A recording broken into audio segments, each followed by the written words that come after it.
Hey guys, Ron Harris here, MD Online Editor. We just wrapped up judging for Classic Physique here at the 2020 Olympia in Orlando, Florida. Coverage brought to you by High Tech Pharmaceuticals. So it did come down, of course, as we all expected, again to reigning champion Chris Bumstead and two-time Classic Physique Olympia champion Breon Ansley. Who's got it? Based on what I just saw, I got to give the edge to Bumstead. Bumstead looks a little better than last year to me. I think his back thickness has definitely improved. It's still not as thick as Breon's, don't get me wrong, but it's better than it was. And this is not a bodybuilding show. This is Classic Physique. So structure carries a lot of weight, structure and shape. Chris has the most beautiful structure and shape.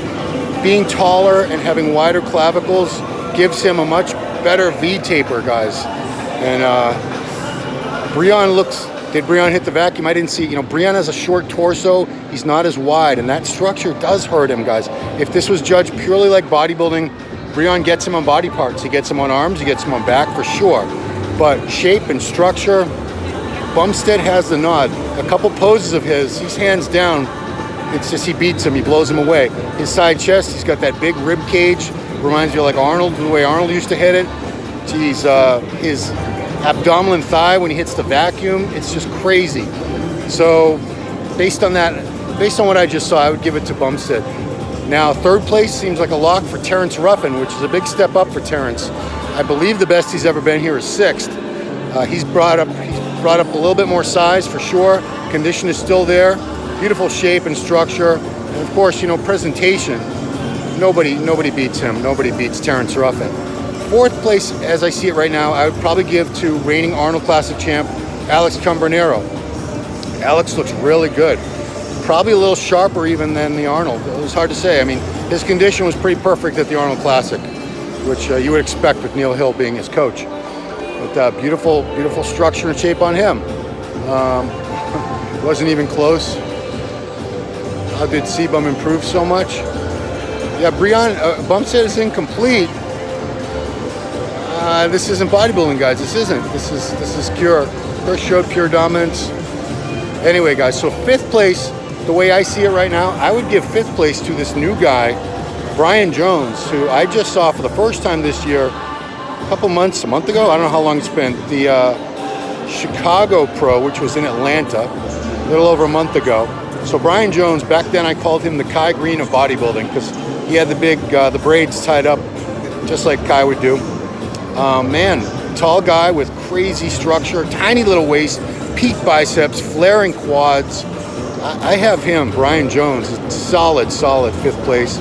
Sixth place, probably going to go to Logan Franklin. Logan Franklin out of Texas. Looks good. Don't LOL at Logan. Logan looks good, guys. This is a tough show. I think Logan is a solid sixth. After that, we also have Ricky Moton Jr. got a good look. Ricky, I love his physique, but if I were Ricky, if I was giving him advice, I would say lay off on the quads. He is actually pretty bottom heavy. The quads are so big they're distracting because they do overpower his upper body. He's got a really good upper body, but it's about balance, proportion, and when you have an upper body or a lower body that's not quite in proportion. Ricky, open was the Mr. Olympia. You're way off. You're way confused. Another guy I want to mention, Wesley Visser saw the Netherlands, man. Wesley, I'll tell you, if he brings his legs up, he could win this for sure. He's a tall guy with upper body, reminds me so much of Arnold Schwarzenegger. He's about 6'2". I think he's about 235 pounds. Upper body is fantastic. Legs, he needs more quad sweep. He needs more hamstrings. Oh, Ricky, if Ricky wants to go open or 212, he's going to have to bring his upper body up to match those legs. I don't know if it'd be easier to do that or to downsize his legs. Terrence versus Breon for second? Nah, I'd give Breon a solid second. I wouldn't put Terrence ahead of Breon by any means. And I always have to say this. I always have to say no disrespect because it's never anything personal. I'm friendly with all these guys. I like them all. I have nothing but total respect for them. They look fantastic. These are the best Classic Physique pros in the world, guys. Danny Yunin. Danny, I didn't hype him up much for this show, but Danny looks really good too. He's probably going to be seventh place, I'm guessing. I just talked about Alex Combinero. He looks really good. He's probably going to be 4th place. So I just want to make a real quick recap for you guys.